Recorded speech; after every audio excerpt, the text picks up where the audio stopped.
Hey guys, today I wanted to talk about this new update that we have in Throne and Liberty, which is 1.8.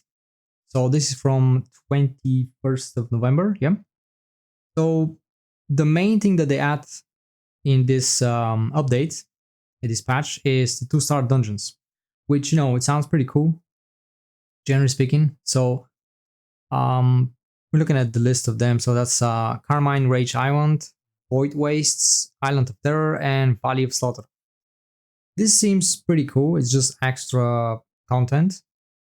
But before getting into all the other things, I'm going to specifically talk about the dungeon stuff, right? So before that, we already had this type of reused content. Basically, all the other dungeons are just reused content from the open world. It's just very specific layout that is picked, and that's the actual dungeon. But you can actually go there outside, and to me that's kind of it's not a good sign, honestly, because it's like they didn't want to put the extra work to actually create unique dungeons, specific area that you can only access through group content.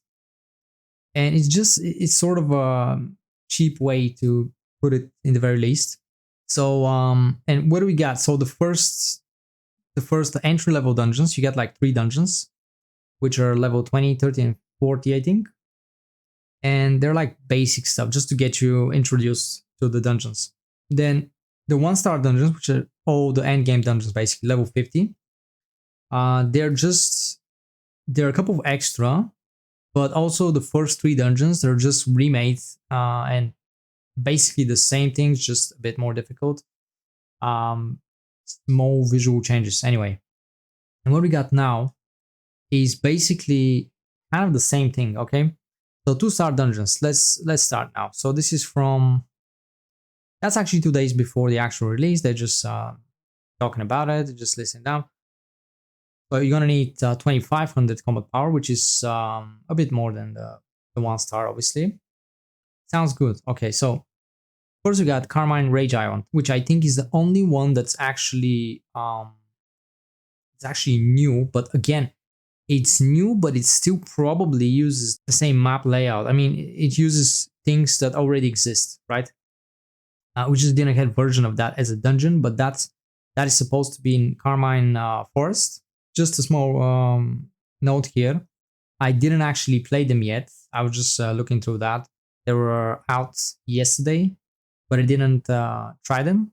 I'm just reading through all the stuff, and I'm just assuming based on what we already had before.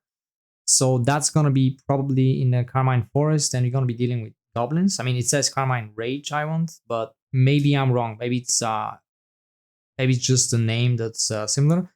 But again, we'll see what this is gonna be. But this is gonna be the most original one of the 3. The others are straight up lay down that they're basically just reused assets. But this one, the first one, might be a bit better. So we're gonna get to that in the next couple of days. I'll try them out. I'll see how it is. So that's the first one. But then here's the not so good part, in my opinion. Void Wastes. That's basically the cursed wasteland. That's what it is. And it's actually written down here. That's, you have like a story here, like a lore, but basically they're talking about that after you defeated Shaikao, which is the boss in Cursed Wasteland, now he's just kind of like morphed, and now his name is, I think the new one is Shakaros. What that means is basically just have the same dungeon, it's just more difficult now. Probably gonna add like, we have more mechanics and things like that, but basically the same thing, it's just reused content. Let's put it this way. And that's not a very good thing in my opinion. Then you have Island of Terror, which is, that's basically Tyrant's Isle, where the last one, where the boss there is Toblik. That's the boss from 1-star dungeon. And now again, he's like morphed or just upgraded version of him. He's called Kertaki, I think. That must be the name of the new boss. It's probably gonna be the same looking one, just maybe small visual changes to make like different colors, something like that. but I would assume it's very similar to the first dungeon.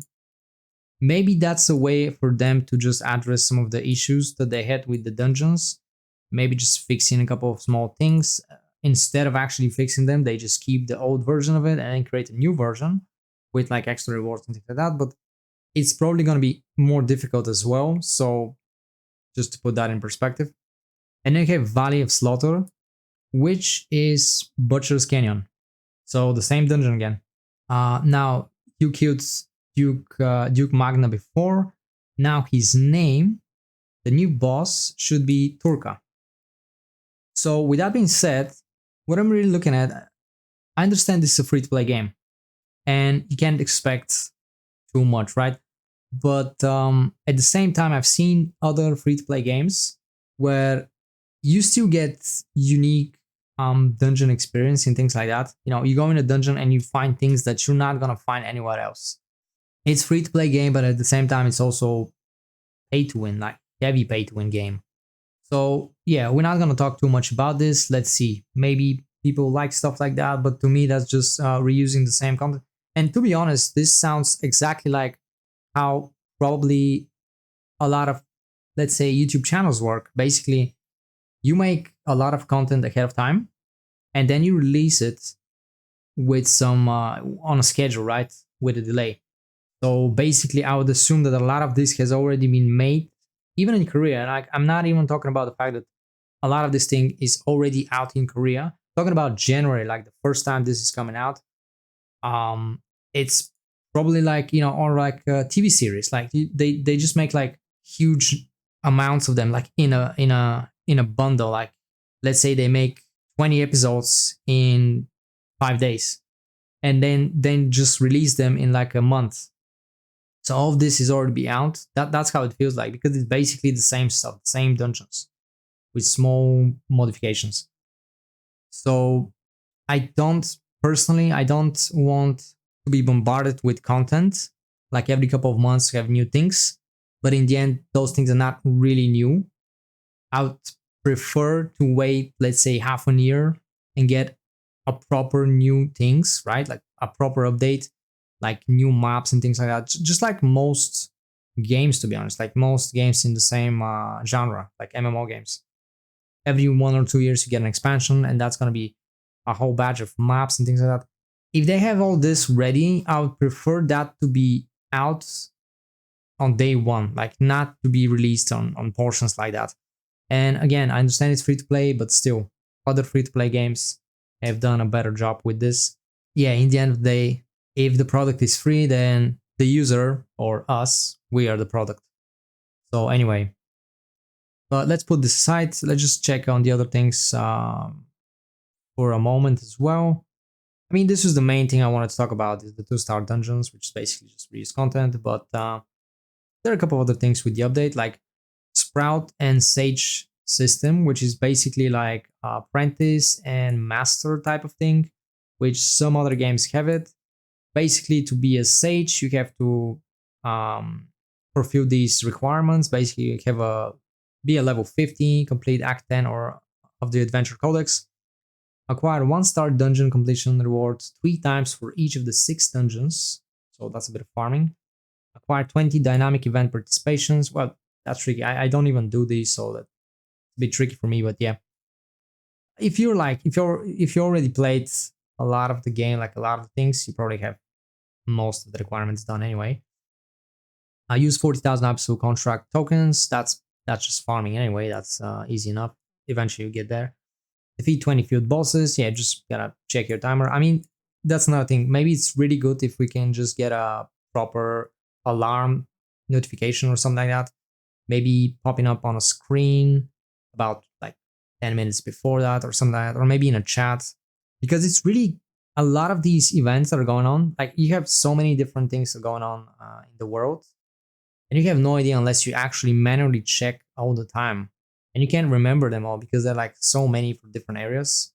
So yeah, I hope that they add something like a proper notification for like at least for field bosses, but maybe for everything, because it's probably technically the same thing anyway. So, and the other requirement is complete 20 region exploration progress subsections of the exploration codex. I think that's just, again, just basically questing, like side quests.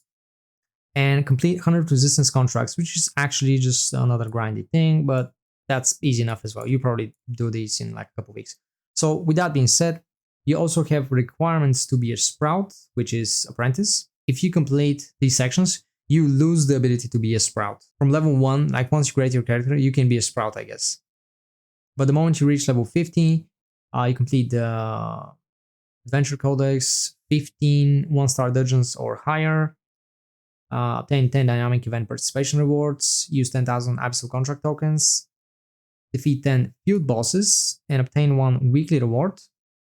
Until you do all these, you're still considered a sprout. That's what I assume. Based on what? Based on that. And so here it explains how it works and all that. But what I don't really know, because I didn't actually found anything like that, you just get like a title and what's that, profile border to display the status. But other than that, I really don't understand what is the actual benefit from that. I mean, I hope it's not just another way for the game to make players explain to one another and help each other, kind of like create guides instead of the actual game, instead of the actual developers to make them for the player base, which is another kind of a bad thing. It's just a bad sign, really. If there is no actual incentive, like you don't earn anything from that, because all the other games actually give you some sort of reward for doing this, right? So you're not enforced to do it. You don't have to be a sage or a sprout or whatever. But most of the games, when you're like showing somebody something, you're like teaching them, they have some system where both of the players, both of the sides, are incentivized to actually do it, to actually complete those things. Like maybe do some quests together, maybe, basic stuff really. It's never something super crazy. But here, from what I see, it's just one line right here. It says, sages and sprouts both receive a title and profile border to display their status to others. So is that just about it? I mean, you got like other information here, but nothing about rewards and things like that. So we'll see. Maybe I'll check it out whenever I can. I cannot be sage yet. I don't know. Maybe I can still be a sprout. I don't know. I mean, I did like 100 hours and I still don't have some of those things again. But anyway, with that being said, what else we got? Weapon skill and balance changes. I mean, I'm not gonna go through all that. It's probably quite a few things as well. Some of them are not even. Some of them are not gonna be relevant to everybody, but yeah, I'll just leave a link in the description. And you got inter-server conquest battles, which is, I guess, just another extra layer of mass PvP, like guild versus guild or something like that. But again, it's not only it's hardcore pay to win game, but also I see where you have this. I talked about this before. You have the environment of creating monopoly. So unless you're in a super powerful guild that's also in a big alliance with other powerful guilds, you're really not gonna get anything from these massive events. Basically, the game is really focused on whales, on big spending players. You spend a lot of money, you'll be part of such guilds, and so you earn extra benefits from all that. Not only that you participate in those things, which is just extra content that free-to-play players are difficult. It's gonna be difficult for free-to-play players to get to this, but on top of that, to actually win it. Because sure, you can just participate, nothing's stopping you. But I highly doubt it's gonna be really interesting and fun experience to just constantly die, being absolutely dominated by pay-to-win players. So I'm not gonna talk about this too much now. We'll see how it goes in the future. But so far, all the major things in the game that make it unique are really just focused around pay-to-win players, basically. But yeah, we'll leave that for now. And there's a couple of small general changes. One of the things that I noticed, it's actually kind of cool. They added the alliance chat. They changed a couple like chat panels, the colors, things like that. Maybe fixed a couple of issues, but that's pretty much the most things. The most important things about this update 1.8 from 11th. Well, it's from 21st of November. So yeah, I'll keep you updated for any other changes that might be interesting. Thank you guys for watching, like and subscribe, and see you soon.